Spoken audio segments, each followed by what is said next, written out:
is preaching of God's Word. I hope and pray Kaligson nga andam matang tanan. If you're ready, Kaligson, please say a hearty amen. Amen. Right now, Kaligson, sa malilangan pa, let's call on our pastor, Pastor James, to give to us the Word of God. Let us give the Word of God a round of applause, please. Amen. Thank you. Thank you, Brother Fairlong. Thank you for that uh, good singing, mga kaigsunan. What a nice singing. It's very good so nice to sing with God's people. Amen? I hope that you enjoy our singing, mga kaigsunan, and that is part of our worship.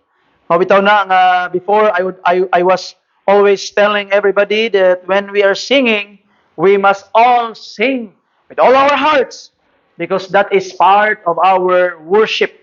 And that is our worship itself, ang atuang mga pagkanta, mga kaigsunan. Because we are singing for the Lord, singing for God's glory. And by this time, I would like to ask you to please stand, manindog ta, and open your Bibles with me in the book of Ecclesiastes. Uh, I would like to read only three verses, verse 1, 2, and 3, sa chapter 1, Ecclesiastes. Verses 1, 2, and 3. If you're there, I would like to hear your loud amen. Marag di man to loud? Loud amen. Amen. Thank you for that. I hope that I can hear your amen. It's your amen, mga kaigsunan, will give me a guarantee na naminaw gid mo. So katong di ga amen, wa to naminaw. Amen? So the Bible says, verse 1, the words of the preacher, the son of David, king in Jerusalem. Vanity of vanities, saith the preacher. Vanity of vanities. All is vanity. What profit hath a man of all his labor, which he taketh under the sun? Let's pray. Father God, gikinahanglan namo imong panabang, gikinahanglan namo imong grasya, gikinahanglan namo ang imong kaluoy, gikinahanglan namo ang imong panalangin, Ginoo, nga imong ihatag kanamo karon para mong masabtan imong pulong, Ginoong Dios, that we will be able to honor you, to worship you, to magnify and glorify your name. And these words, Lord, will change our lives forever. Salamat, Ginoo, because you are preparing us to face 2026, Ginoo. And salamat, Amahan, kay nami paglaom, Lord, nga naagi kadaugan. We have a joyful anticipation of the future. Kay ikaw ang among Dios nga gialagaran, nagpangga, nagmahal ka namo sa kanunay.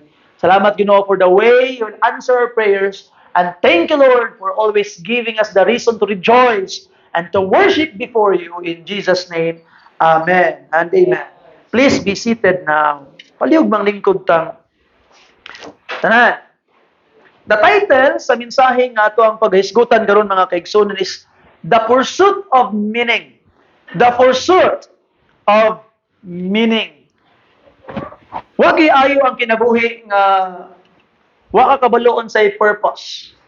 That's why ginabalik-balik na ko, mga kaigsuonan, nga ang atong kinabuhi isip mga katawhan who are in this church na atay purpose or naay meaning.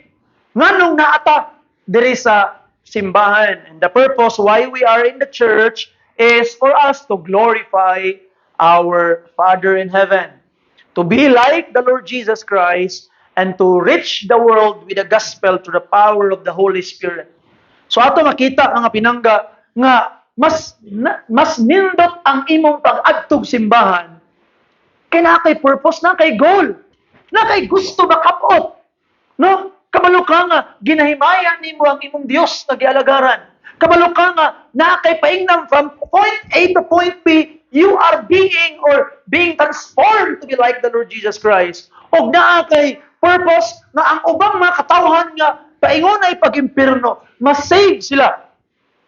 Because you are present in this church. You are praying for them. You're are being used to reach them. And you are going with the church to tell them about Jesus, nindot kayo nga ay purpose. And si King Solomon, mga kaigsunan, he tried to find meaning sa iyang kinabuhi. Say purpose nga nung na ako. Kaganina, siguro mga alas 3 kapin, I have finished reading ang Ecclesiastes, the book of Ecclesiastes. And while reading the book of Ecclesiastes, sigong katawa, na ako'y na-realize ba nga, si Solomon, while writing the book of Ecclesiastes, sigong basa from chapter 1 tayo chapter 12, sa rin tawhanan mo maghubog. Upon reading the things na iyang ikon, mura ko nakikistorya og hubog. Kanang bright nga hubog. Bright kayo pero hubog. So, murag mo na ako ang feeling na akong ginabati while reading this. And kahit lang murag malahi ang iyang tunada, kahit lang murag kambyo na po siya. And there are a lot of laughable things nga katawanan kay nga mga butang nag-istorya niya diri sa Book of Ecclesiastes mga kaigsunan. And I really enjoyed reading it. And I hope na you also, mura ka gaminaw comedy sa while reading these things, mga kaigsunan. I hope, gracias Ginoong, you will really also enjoy reading your Bibles. Enjoy kayo magbasa Bible, mga kaigsunan. Any book, enjoy kayo magbasa, mga pinangga. And karon, si King Solomon, ang nakapait sa iyang kinabuhi, tragedy sa iyang kinabuhi, mga kaigsuunan, is he pursued meaning, pero ayha na niya na-realize kung unsa gyud ang pinakatinuod o insakto nga meaning sa iyang kinabuhi at the end of his life where everything is late already. Ulahin na ang tanan. Kay dito ra niya gisugdan ang insaktong pamaagi sa pagpurso sa meaning sa last part na sa iyang kinabuhi. And we know, King Solomon, yes, was wise, but also the most foolish man in the Bible. I cannot say that Solomon is the wisest ever lived. He's also the most fool nga nabuhi sa kalibutan. Kabalo siya unsay tama, mga kaigsunan, pero gibuhat gyapon niya ang mali. And he was nalaylo ang iyang kinabuhi because of strange women. Bisag asa siya paingon, tungod siyang ka-bright. Dali kayo ganahan ang mga katawhan sa iya. And nato makita, mga kaigsunan, almost every strange country na siya'y asawa dito. And we know that Solomon had 1,000 romantic relationships. So 1,000. Correct me if I'm wrong, na siya'y 700 wives and 300 concubines, or the other way around. Correct me if I'm wrong. So ato makita, mga kaigsunan, nga na siya'y 1,000 romantic relationships. And because of those women sa iyang kinabuhi, ato makita nga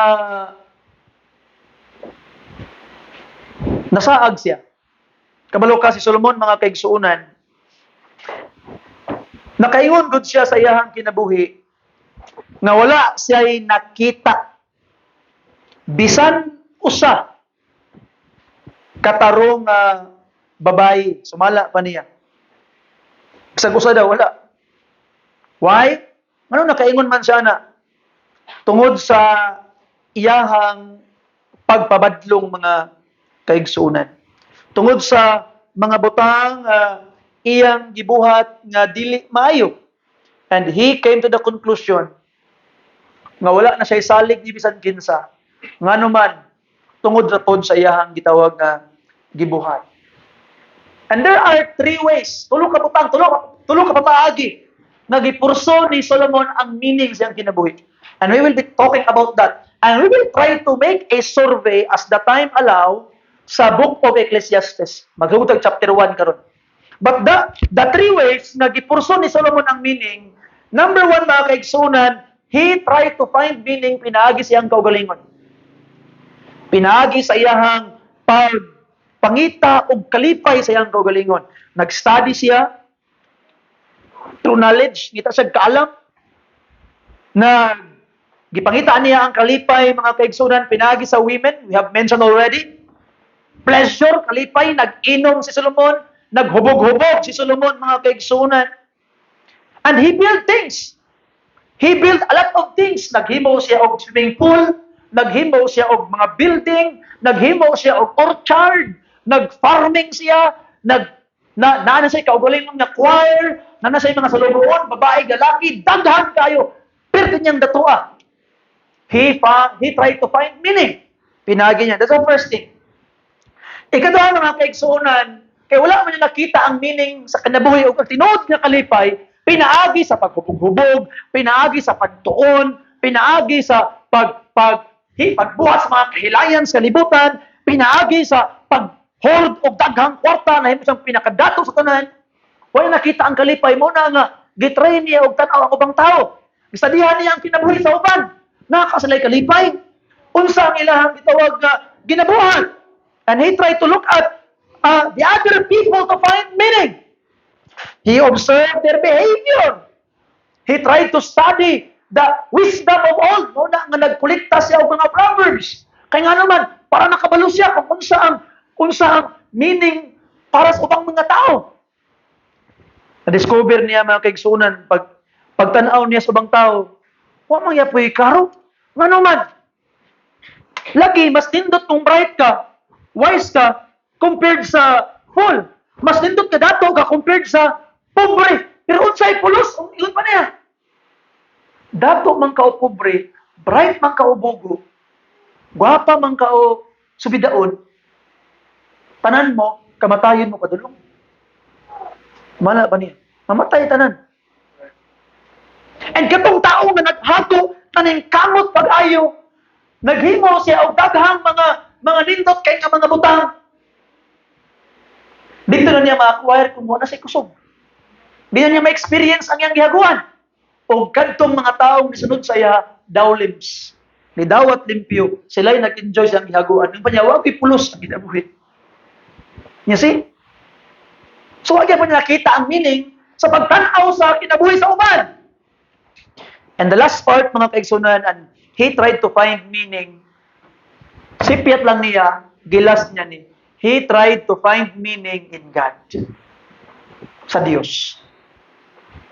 Kung giuna lang unta niya nga mangita og meaning through God, di nang ta niya kinahanglan pang muagi adtong mga ngit-ngit nga kabahin sa iyang kinabuhi. Because real meaning is in God. Ang Ginoo mo libutang sa imong kalibutan, mangutana ka niya, Ginoo, nganong gibutang ko nimo diri para asa ko. Sabi nagbutang nimo. So if Solomon approached God first, he mentioned God throughout the book of Ecclesiastes. Pero dito na siya nitanaw sa Ginoo for meaning at the last part of his life, ulahin na ang tanan. Pasalamat lang ta, nga naman, because King Solomon wrote the book of Ecclesiastes para ikaw, dili na nimo spend ang imong life, mangitag meaning on all of those wasted time ni Solomon, dili na nimo usbon ang iyang mali. You go directly to God. So in order for us to understand, kay para ma-share po na ako sa inyo akong pag-enjoy sa pagbasa sa Ecclesiastes, I would like to make a survey. Gamay nga survey lang. Dali ra kayo ni. Ay mo kabalaka. Aheta batos application sa mensahe sa pulong sa Ginoo, mga kaigsunan. Kung basahon nimo ning book of Ecclesiastes, mga kaigsunan, wala na isa ka oras. Wala na isa ka oras. It's only 12 chapters. So learn to read and enjoy what you are reading, mga kaigsunan. Ano ang verse 8, chapter 1, verse 8? Naman pa ni Solomon, all things are full of labor. Man cannot utter it. Daghang buluhaton. Daghang gitawag imong buhaton sa imong kinabuhi. Man cannot utter it. The eyes is not satisfied with seeing, nor the ear filled with hearing. Look at this. Ang mata daw, dili daw masatisfied, dili mabusog sa iyang makita ug ang dalunggan di gyud mabusog sa iyang madungog. Bisan pag makit-an nimo tanang Dios kalibutan. Lami kay maglaag-laag, magpicture-picture dito, maglingaw-lingaw, mag-post-post dito, and pagkaman, i-post nimo sa Facebook, murag enjoy kay ka, ngisay kay ka, pero pag uli nimo balay pagkaugma, murag kulang nga kaya ito malaag, hindi pa man ilaag. Why? Because the Bible says, bisan pag tuyok ko na nimong tibuok kalibutan laag, matingala ka, pag uli nimo, there is still emptiness in your heart. Because again, the real meaning can only be found in God.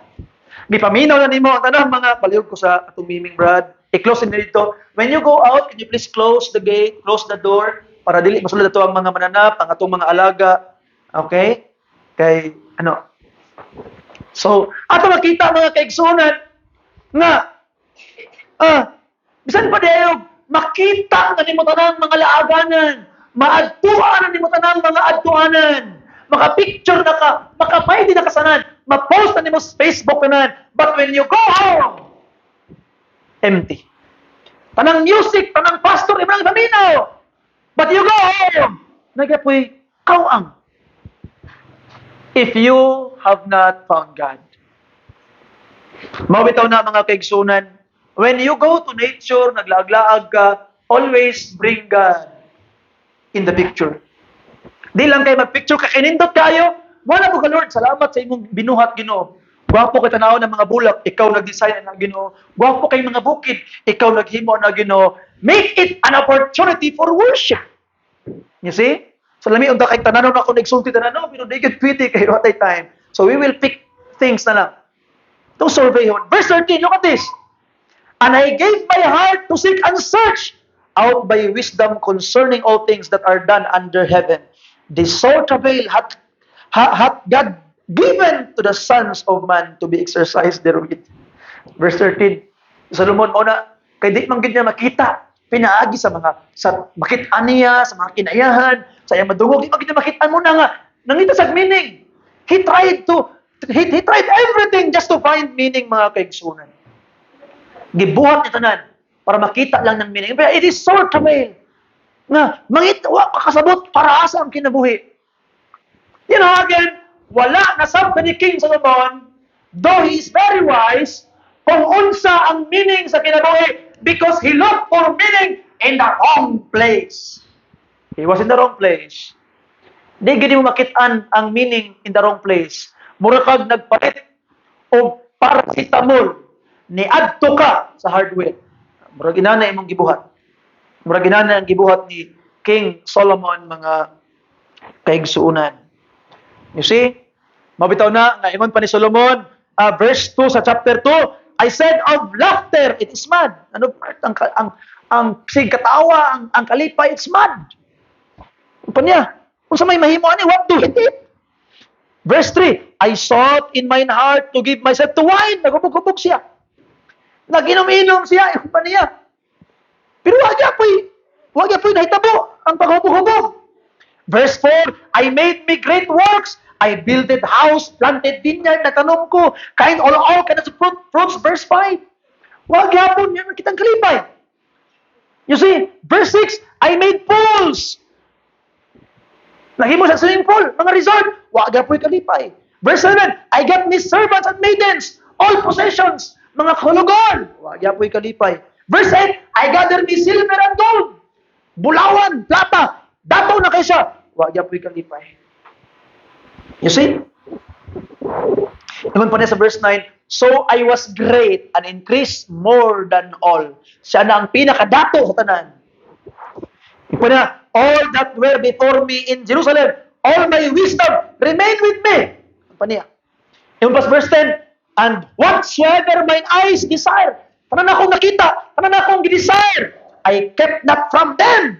Wag yun akong gibuyan, akong gikuha tanan. I withheld not my heart from any joy, for my heart rejoiced in all my labor. And this was my portion of all my labor. And look at this.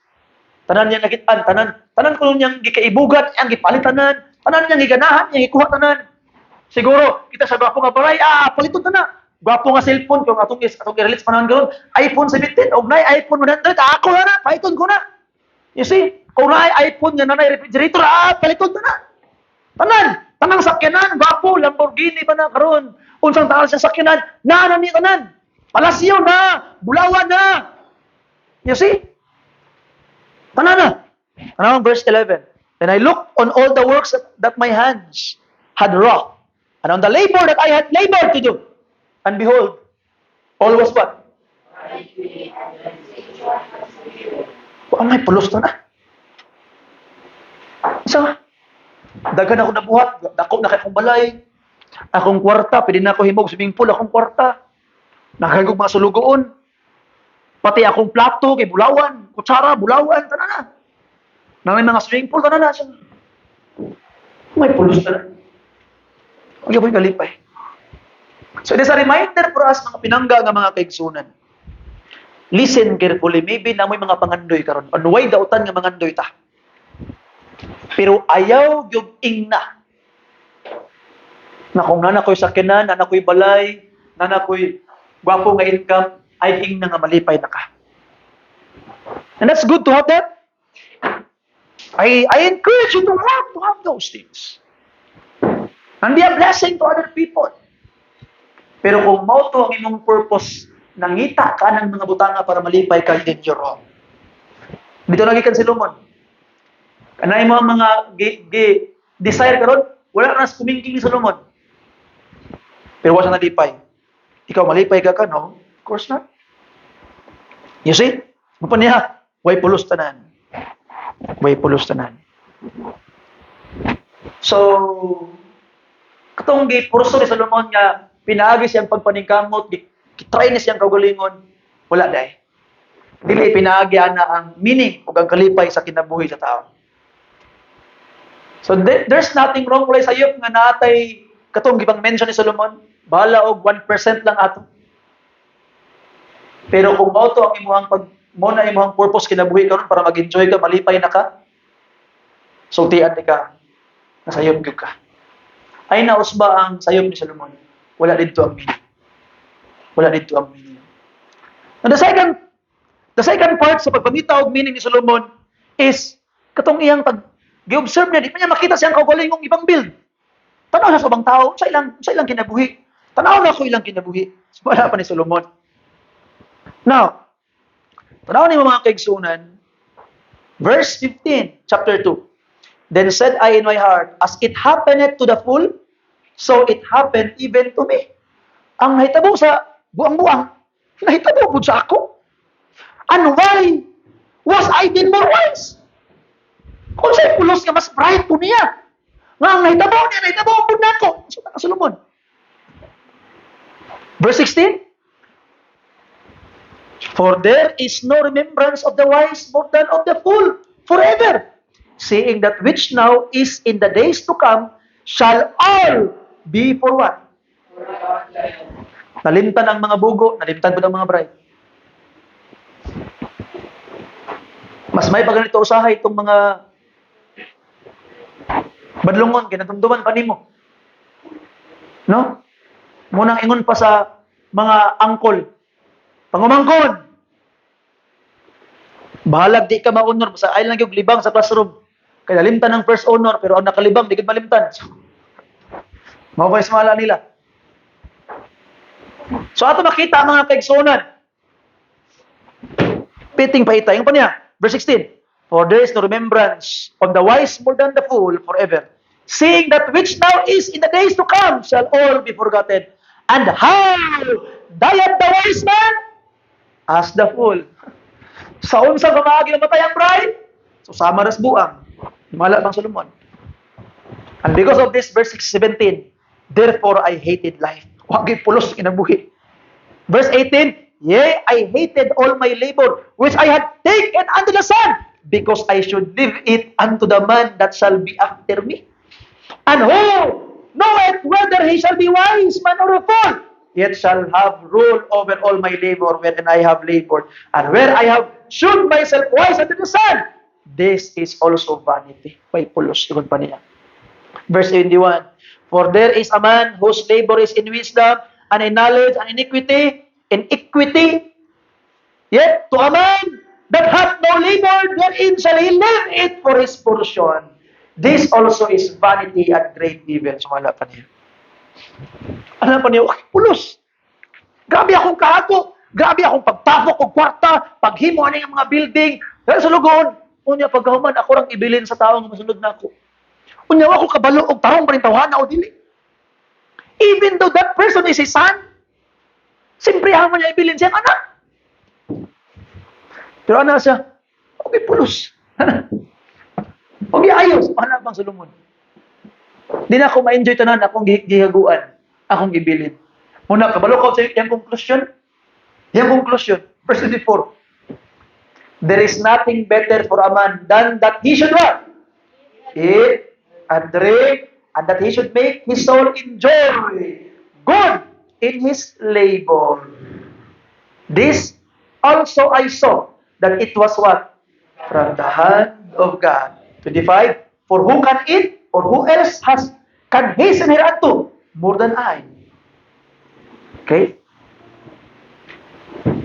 So, ang iyang conclusion, kay nani man tanan, akong kahago, akong ibilin sa uban, mas may pa ang bunga sa akong kahago, akong enjoy, maglipay-lipay ko, mukaon ko sa akong gusto. Kaya nga naman, mo ni akong porsyon, mo na imong bahin sa imong kahago. Mo na mga pinangga nga makisal, remember this. Ayaw pod kalimot nga imo pong enjoy imong kaugalingon. The reminder for us with King Solomon. Usahay, sige tahago. Unya mingon ta, deserve ko man gihapon ni. Di ba? Deserve gihapon nimo mag-enjoy, deserve nimo mukaon, deserve nimo nga enjoy imong kinabuhi, deserve nimo mulaag. Pero remember, pag imo nang enjoy, ay pud kalimot, be wise pod. King Solomon, pag human niya enjoy, pag human niya lipay-lipay, pag human niya kaon, pag uli niya, huwag siya na pobre. Pero ikaw, pag uli nimo, huwag na kayo makaon, gigilaag nimo tanan, gikaon nimo tanan isa kananan, pag uli nimo, naglisod na ka, pikat nimo. So be wise po, ha? Be wise. Pero, walay dautan nga magmalipayon ka sa bunga sa imong kahago. Walay dautan mo tigom, pero ayaw pod, gitawag nga, hikawi imong kaugalingon nga i-enjoy ang imong kinabuhi. You see? Remember ang verse 26, napaisa ka reminder. For God giveth to a man that is good in His sight, wisdom and knowledge and joy. So kato ko nung maayos tubangan sa Ginoo, tagaan ko nung opportunity sa Ginoo, tagaan niya kaalam, tagaan niya wisdom, o tagaan niya kanipay. Katong mga tarong. Pero mga dautan, but to the sinner, He giveth what? Travail to gather and to heap up, that He may give to him that is good before God. Kuyawa, no? So, kato ko nung usahay day, kato ko nung mga dautan, tingala ka, budatong sila. Kato mga timayo, mumayo ilang kinabuhi. Ang purpose day, nganong gipadato sa Ginoo. Ang purpose day, nganong gitagaan og opportunity sa Ginoo nga mudako ang mga dautan, ngano man, kay itong gitigom para ibilin niya sa mga maayo. Kaya po ng Ginoo day. You see? So, those are the things na na-realize ni Solomon, mga kaigsuunan. Muna, ginabalik-balik ni Solomon, mga kaigsuunan, sa verse 13, chapter 3. And also that every man should what? Eat and drink and enjoy good of fullest labor. It is the gift of regalo dahil sa Ginoo, dahil maglipay-lipay ka dyan. Enjoy your life. Regalo na sa Ginoo. Nagitagaan ka niya opportunity nga magmalipay. So, karong 2026, mga kaigsuunan, wa ko na imon nga waldas ka, nga mahimo kang gasador ha. Be wise. Ang akong gipasabot, ay pod kalipting ay enjoy mo mong ginabuhi. Enjoy mong ginabuhi. You see? Magmalipayon ka. And napag yung pinakasakit niya na-realize ni Solomon. Nawang verse 18, chapter 3, verse 18. I said in mine heart concerning the estate of the sons of men, that God might manifest them, and that they might see that they themselves are what? Tanaw niya ang mga mananap. Di lang yang ang ubang tao, ano yung mga mananap? Ang mga tao, wala po mga mananap. Ngano man? 19. For that which befalleth the sons of men, befalleth what? Even one thing befalleth them.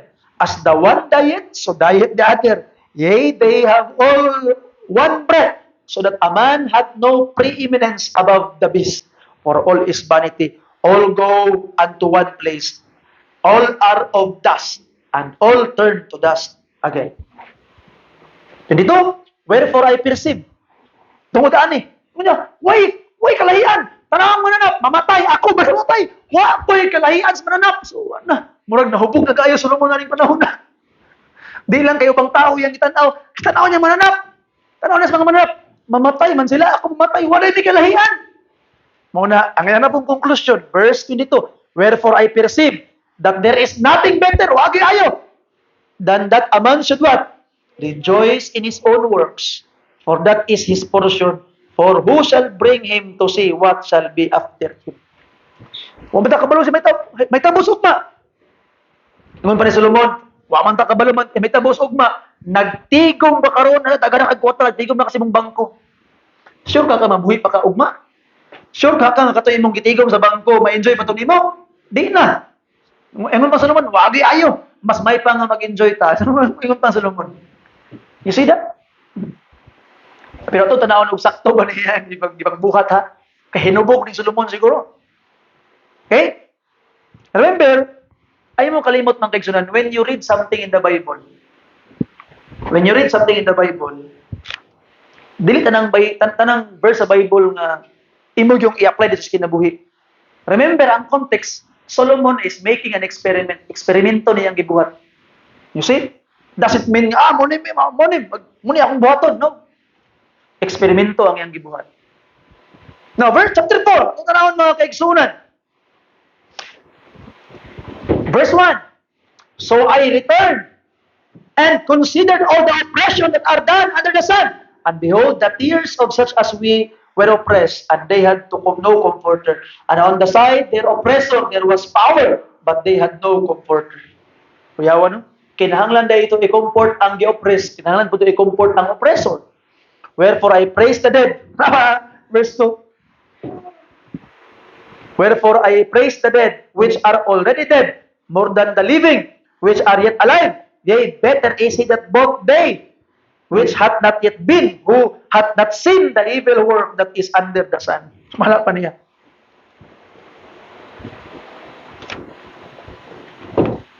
Ngunit pang Solomon, mga kaigsunan, may patong patay.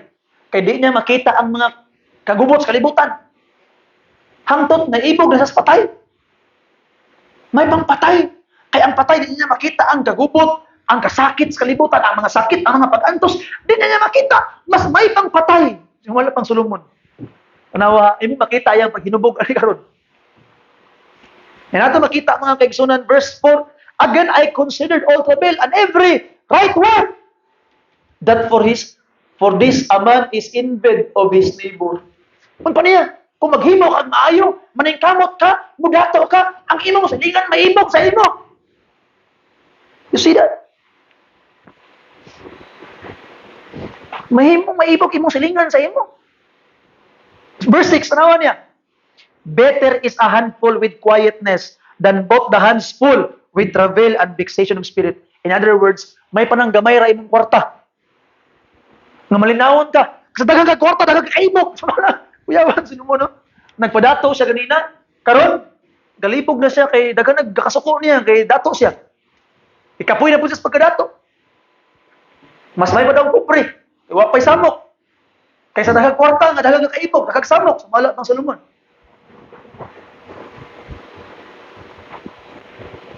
Verse 8. There is one alone and there is not a second. He hath neither child nor brother. Nabud na ungoy na po Solomon. Di ba ganina ingon siya? Lain kuno kayo nga maghago-hago ka kay ang tagapagmana nimo more mo enjoy sa imong kahago. Di ba ingon siya kanina? Ang iya karong hinaguan, ang musunod sa iya, amoy mag-enjoy din niya, ma-enjoy mo na wa kunoy pulos. Pag-abot sa chapter 4 verse 8, there is one alone and there is not a second, wa kunoy anak. He had neither child nor brother, yet is there no end of his neighbor. Maghago-hago siya, wa say parente, wa say igsoon, wa say anak, pero way hunong iyang paghago. Neither is his eye satisfied with riches, neither saith he, For whom do I labor and bereave myself, my soul of good? This is also vanity. Yea, it is sore travail. Nasa nga, nganong gago-hago ko, amang ko'y tagapagmana. Kinsay purpose sa akong paghago. You see? So, na-realize po ni Solomon mga kaigsunan, nga do, ang iyang kahago, i-enjoy lang sa masunod sa iya, wa po'y pulos ang imong pagpaningkamot kung wa kay kauban. Nga mo enjoy sa imong pagpaningkamot. That's why mga pinangga ng mga kaigsunan, it's good to have a family. It's good to have a wife, children, nga naay rason ang imong pagpaningkamot. Lain tayo nga maningkamot ka, nagtrabaho ka, for no reason at all. You see, it is better to share that joy with someone. Nindot kay nga maningkamot ka nga na kay kauban mga pinangga ng mga kaigsunan. Ug na kay enjoy. By verse 9, two are better than one because they have a good reward for their labor. Verse 13, better is a poor and a wise child than an old and foolish king who will no more to be admonished. So yun pa ni Solomon. Mas maayo kuno nga batanon ka nga wise kung haupas ka alam kasi itong tiguang na nga di na gapa-istorya. Di ba usahay no? Ang tao pag batiguang na pagbutas ng edad magka-bright na di na magpa-istorya. So malapang Solomon, mas may batong batanon daw sa iyahang nga open pa. So I hope by the grace of God, even mo-grow na ta, mahimo na tang manggialamon na kunuhay, ay gyud kalimot mga pinangga nga mga kaigsunan nga gracias Ginoo, stay open for rebuke, open for advice, maminaw gyapon ta. Mo ni mga advice Solomon. Chapter 5. Keep thy foot when thou goest to the house of God. So ako lang ning gitawag na i-summarize ang gihon sa chapter 5. Ingon sa chapter 5 ni Solomon mga kaigsunan, kung magsaad kas Ginoo, ayaw gyud tawon ingna nga di nimo tumanon ang imong gisaad sa Ginoo. Verse 4, when thou vowest a vow unto God, defer not to pay it. So when you make a promise to God, tumana imong saad. Nga naman, verse 6 last part, wherefore should God be angry at thy voice and destroy the works of thine hand? Mao nang wag gyud direction imong kinabuhi. Nga naman, God Himself will destroy ang imong mga gipangbuhat. Nga naman, you made a promise pero wala mo gituman. And this is very rampant sa panahon karon. So I want to remind you, especially katong mga tao nga naghago. Kay kita katong naglisod ka. Katong lisod pa kita sa tanan. Lord, pahuman na lang yung eskwela Ginoo. Kay kung pahuman ko Ginoo, nangalagad na gid ko sa imo Ginoong Dios kung pahuman lang ko Ginoo. Lord, tagayan yung trabaho Ginoo. Kay kung makatrabaho na ko Ginoo, mag-faithful na gyud ko Ginoong Dios. Muna imong saad sa Ginoo. Sa diha nga nakatrabaho ka, sa diha nga nakahuman ka, nakalimot kasi imong saad nga mag-faithful. The Bible says, God Himself will destroy the works of your hand. So be careful. Kung unsa man ang imong gipangsaad sa Ginoo kaniadto, be sure na imong tumanon. Kay nganuman, di nimo tumanon, ingon pang Bible, ingon pa ni Solomon, ang Dios mismo muguba sa tanan nimong gihaguan. Again, verse 6. Chapter 5, verse 6, suffer not thy mouth to cause thy flesh to sin, neither say thou before the angel that it was an error. Oy Lord, sipyat o Ginoo, nasipyat ako sulti Ginoo, dito mao Ginoo. Wherefore should God be angry at thy voice and destroy the works of thine hand. You see? So be careful mga kaigsunan. And remember this, ang tao nga naggusto kwarta, dili masatisfy og kwarta. Tanawang verse 10, he that loveth silver shall not be satisfied with silver, nor he that loveth abundance with increase. This is also vanity. Atong nawang og kwarta, dili malipay sa kwarta. Ingon pa ni Solomon. You see? Verse 11, when goods increase, they are increased that eat them. Kung mudaghan kung imong kwarta, mas mudaghan po ang imong gikinahanglan. Muna nga wa gyapon. Kung mudaghan imong kwarta, mudaghan imong kinahanglan. Ug mudaghan ang mga tawo mutabang sa imong mo spend ana nga kwarta. Ingon pa ni Solomon. Ingon pa niya, there is sore evil which I have seen under the sun, namely riches kept for the owners thereof to their hurt. Ingon pa ni Solomon, ato kunong mga dato, di kunong katulog, tungod silang kadato. Ato mga pobre, lamang tulog. Sumala pang Solomon.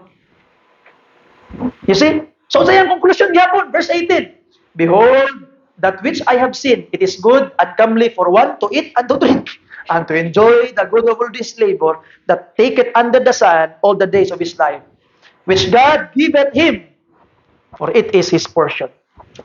Mawagya po niyang konklusyon, mga kaigsunan. Mag-enjoy na lang kasi mong kinabuhi. Kaya nga naman, last part, verse 19, this is the gift of God. You see? Kaya in chapter 6, verse 2, a man to whom God hath given riches, wealth, and honor, so that he wanted nothing for his soul. Grabe na siya kadato, grabe na siya ka full. Pero problema, yet God giveth him not the power to eat thereof, but a stranger eateth it. This is vanity, and this is evil. This is unta niya. So remember this, mga kaigsunan. Di pakita ni Solomon na ang atong kinabuhi naras kamot sa Ginoo. Tagaan kanyang kwarta, ni dato ka, ni dako imong tanang kabtangan. Okay na kayo na kay kinahanglan. Pero ang Ginoo pud ningon pud, sige, dato na kay ka. Daga na kay kag mga kabtangan. Pero di na ko i-allow nga ma-enjoy na nimo. You see that? Daghan kag kabtangan pero na kay cancer, unsa man nimo? Nas kamot sa Ginoo. That's why mga pinangga nga mga kaigsunan, Solomon is telling us, communicating to us, tanan nimong gibuhat ay gud kalimot recognize naakas kamot sa Ginoo. You see that? And verse 7, all the labor of the man is for his mouth, and yet the appetite is not filled. Sikag ka og panginabuhi para mabusog ka, pero di gud mahurot imong appetite. You see? And verse 9, better is the sight of the eyes than the wandering of the desire. So yun pa niya, mas maayo pa nga enjoy nimo ang imong nakita karon kaysa imong mga desire. Like, mo to akong gusto. Solomon is telling us that enjoy what you have now. Katong imong pang mga desire ay sakto. Kung saan nakakaroon mo na imong enjoy. You see? Kung sa imong nakakaroon, i-enjoy na nimo. Mga pinangga ng mga kaigsunan. Yun pa ni Solomon. Verse chapter 7. Ato na ning paspason. Instead, ato tanan nga mga butanga, unsa imong dapat nga kwaon, unsa dapat imong i-secure. Chapter 7, verse 1. A good name is better than a precious ointment. And a good name. Mas may pa daw ang gitawag na may pangalan. So, imo ang i-defend ang imong reputasyon. So, wala pa ni Solomon. A good name. And if you would look at chapter 7, ingon ni Solomon, mga kaigsunan, mas maayo pa nga moadto kas namatian kaysa balay sa nag-enjoy, naglipay-lipay mga kaigsunan. You see? So ato makita mga pinangga nga mga kaigsunan that dapat kita nga mga katawhan dili perminti party-party, enjoy ang atong kinabutang sa atong mga kasing-kasing. Dapat ato pong tan-awon kung unsa gyud ang kinabuhi, unsa gyud agid ta paingon. You see that? Better, verse 13, sorrow is better than, verse 3, sorrow is better than laughter. For by the sadness of the countenance, the heart is made better. Wow. Kuyawas kayo ni Solomon, mga kaigsunan. You see? Verse 15, all things have I seen is in the days of my vanity. There is a just man that perisheth in his righteousness. There is a wicked man that prolongeth his life in his wickedness. O sa dili unfair ang kinabuhi. Naay katong butan kayo, namatay kali. Naay dawtan kayo, tas kinabuhi. Nangatol ulo Solomon. Kabalo ka tungod ana unsa iyang gitawag ang konklusyon, katawanan kayo. Chapter 7 verse 16. Naghinubog na Solomon. Be not righteous overmuch, neither make thyself overwise. Why shouldest thou destroy thyself? Ayaw palabig kabuutan, man Solomon. Ayaw kalabig pabright, man Solomon. You see that? Kabalo ka, no? Sobraan ka kabright, kapoy ka ayaw, kay kabalo ka samtan mo tanang butang. Og di uday maayo, masubraan ka kabuutan. Tabang ng tabang, wa na ka naghunahuna sa imong gagalingon, di mo na sa maayo. You see, you need to be wise. Si Solomon, ay palabig kabuutan. Ay palabig pabright. Anong imamang gupon imong kaugalingon? At the same time, verse 17, be not overmuch wicked, ay mo't pagpalabig pagkadautan. Neither be thou foolish, why shouldest thou die before the time? Mamatay ka sa iyo. Kuya anak, ayaw palabig kamayo, ay pud kalabig kadautan. So yung mga naman, tunga-tunga lang. Verse 18, it is good that thou shouldest take hold on this, yea, also from this withdraw not thine hands. So meaning, tunga-tunga lang. Tama-tama lang. So umalap ang Solomon. Ay palabig kabuutan, ay palabig kadautan. Tama-tama lang. So yaw, advice sa Solomon. You see? I was shocked upon realizing these things, mga kaigsunan. You see, verse 21, and take no heed unto all words that are spoken, lest thou hear thy servant curse thee. So ay daw palabiyog, paminaw tanang mga istorya, tanang mga liba, tanang mga istorya, ayaw paminaw daw. Kaya basig makadungog ka nga ikaw na tong gilibak, wala pang Solomon. So di daw tama palabig, chismis mga kaigsunan. You see? Muna akong giingon sa inyo ha, kaganina mga pinangga. Si Solomon, na-realize niya nga dili maayo to go to all the strange women sa iyang kinabuhi. Verse 26, I find more bitter than death the woman. Kuyawan. Mas pait pas kamatayon. Babae, umala pang Solomon. Whose heart is snares as a nets, and her hands as bands. Whoso pleaseth God shall escape from her, but the sinner shall be taken by her. Ano man, the cause of downfall ni Solomon are the strange women. Nga mo na ka Solomon, pagkatiguan nga niya, oy honey, gitawag magpahimo ta atong ribulto sa among Dios bi kay para magsimba ko diri sa ato ang templo honey. At tanang mga asawa sa Solomon nga from strange countries gipanghimuan niya Dios, gipanghimuan niya ribulto tungod sa ato na downfall ni Solomon. And because of it, verse 27, behold, this I have found, said the preacher, counting one by one, to find out the account, which yet my soul seeketh, but I find not. One man among thousands have I found. Usa ka lalaki sa 1,000, nakita pong isa, that natarong daw. But a woman among all those have I not found. Sumala pa niya. It doesn't mean nga way tarong nga babae. It just mean nga nawala na ang respeto ni Solomon sa babae tungod sa iyang binuhatan. You see? And 29, lo, this only have I found, that God hath made man upright, but they have sought out many inventions. Maayo kayo ang pagbuhat sa Ginoo sa tao, pero ang tao naghimo og daotan. You see that? So ato makita mga pinangga nga mga kaigsuonan. We must discern judgment. Verse 5, chapter 8. Atong dimang timbangon noon sa gitawag na maayo. You see? Now, ato makitaan that verse 15, chapter 8. Then I commend mirth, because a man hath no better thing under the sun than to eat, and to drink, and to be merry. Nahubog na po Solomon.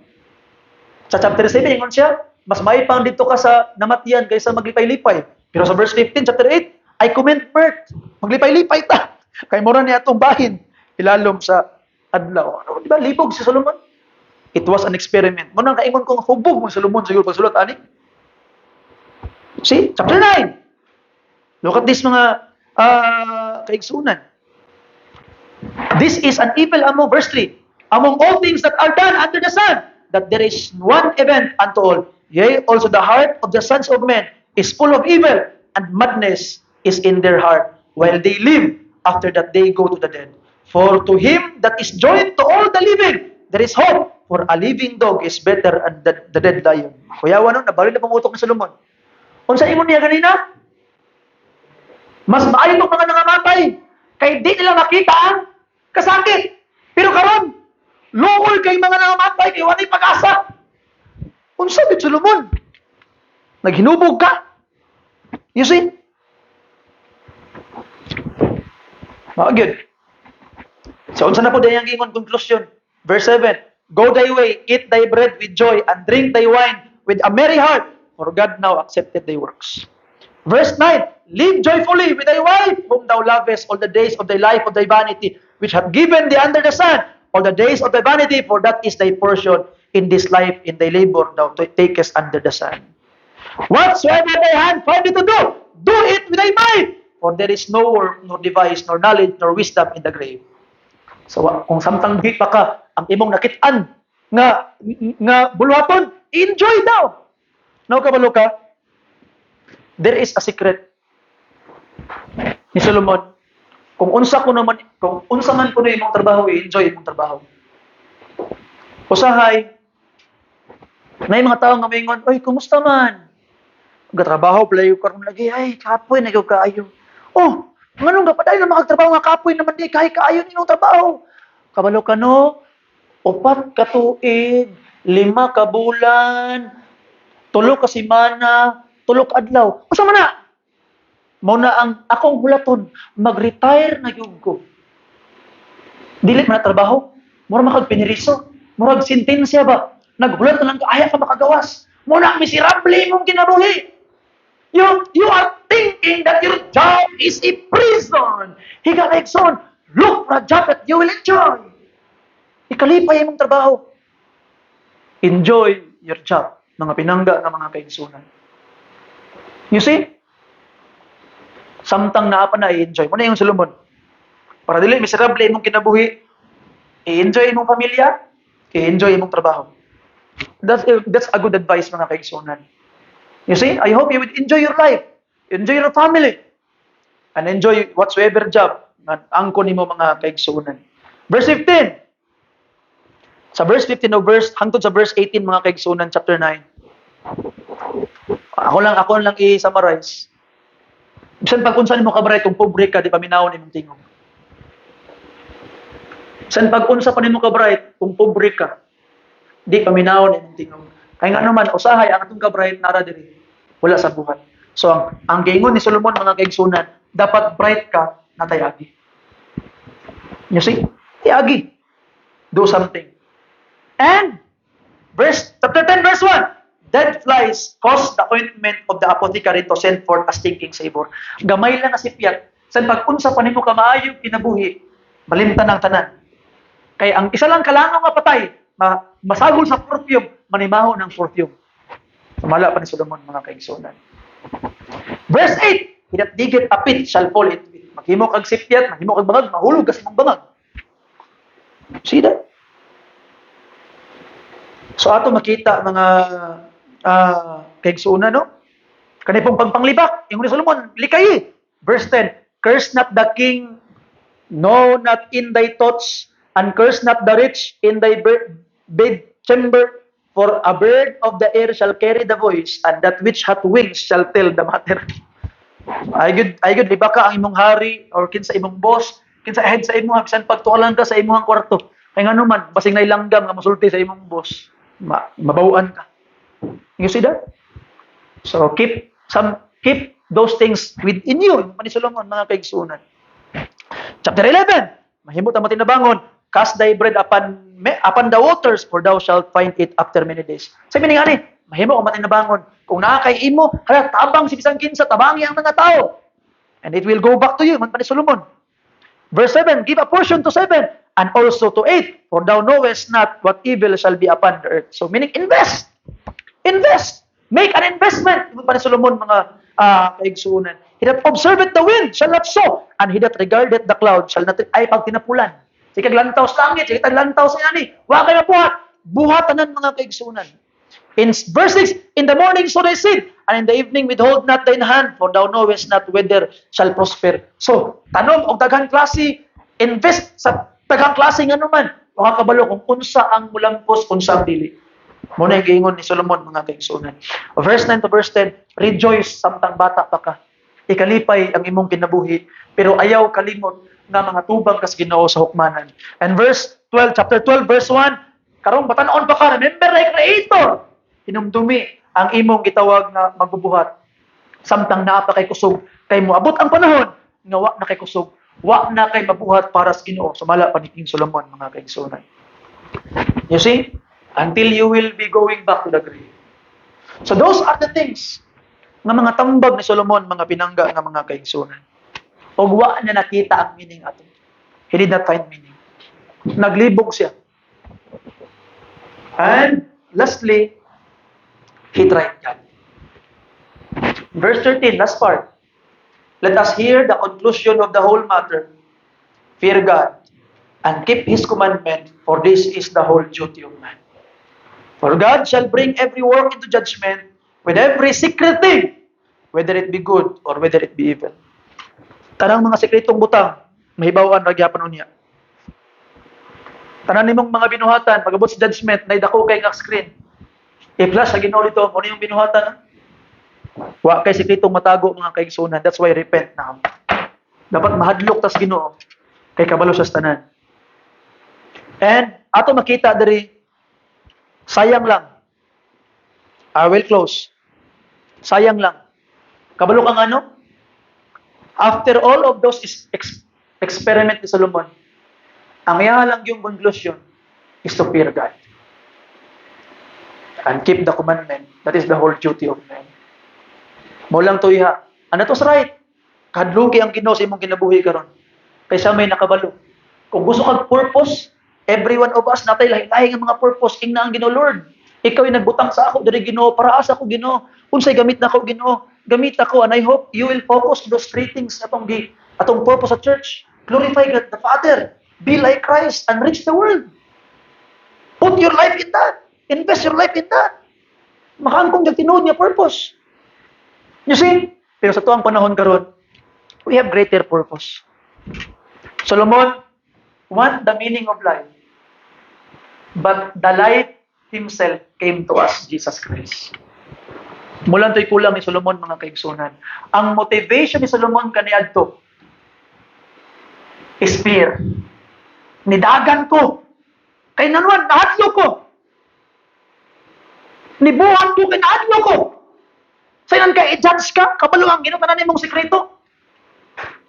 Hukman ka mo na magtinarong ka, na Solomon, magtinarong. Kung ano man, I will be judged one day, kabalo ka na ng Ginoo. Magtinarong ko. Ang iyang motivation, fear. But no, your motivation is love. Pananglitan ay balay na sunog. Nagkalayo ang balay. Mama o papa, ninggawa sa balay.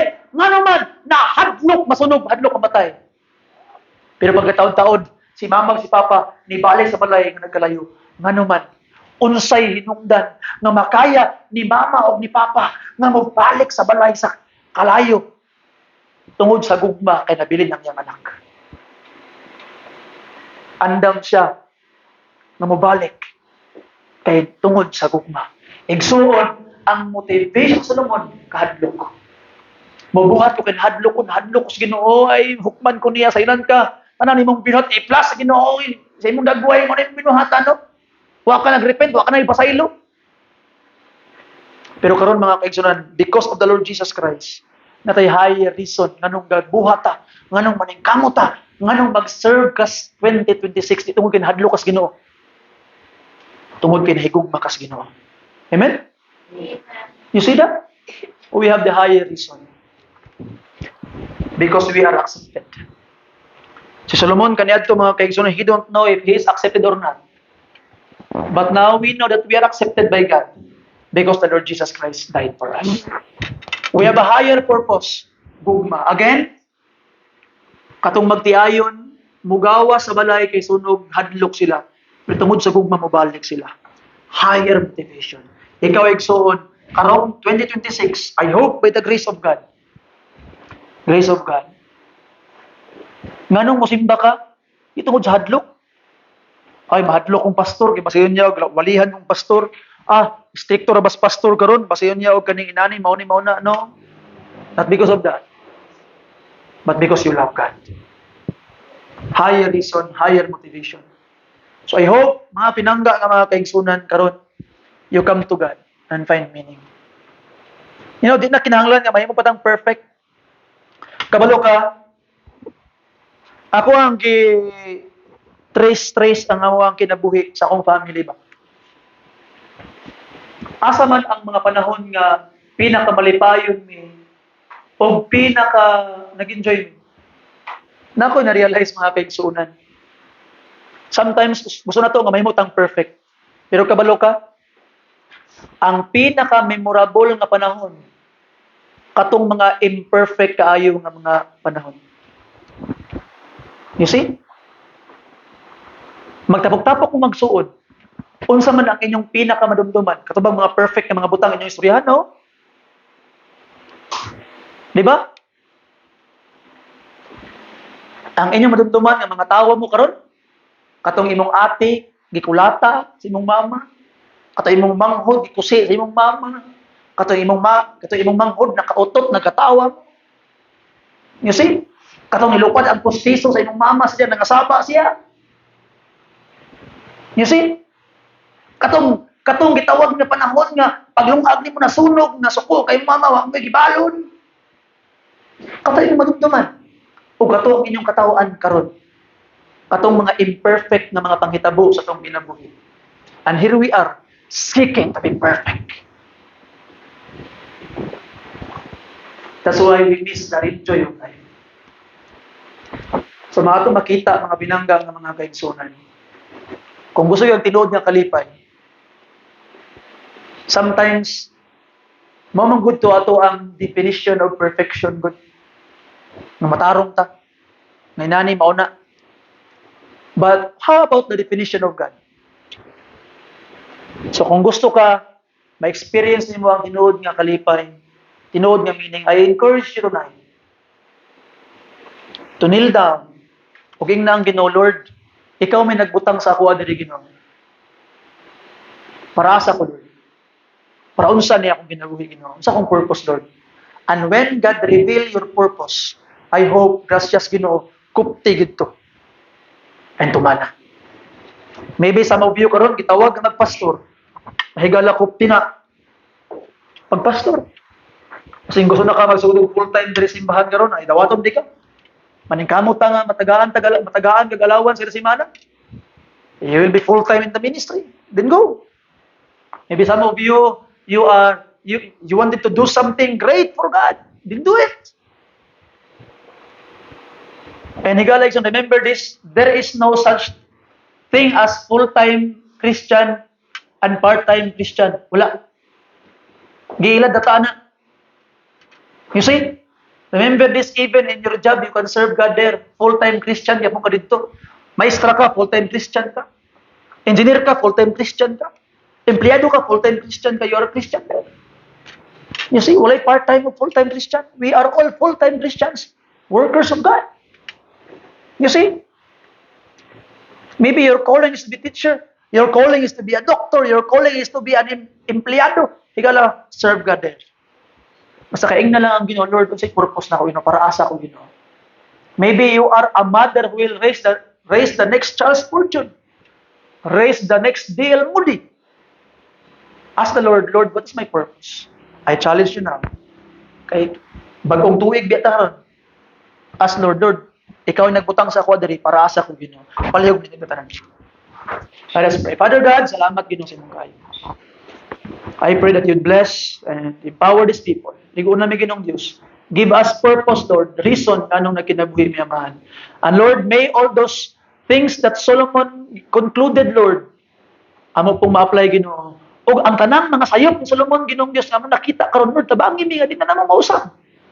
But we will go directly to you. You know what is our meaning. You reveal it to us, Lord, and we believe that you will help us. In Jesus' name, amen. Look for a place, mga kaigsunan, you can pray and talk to God.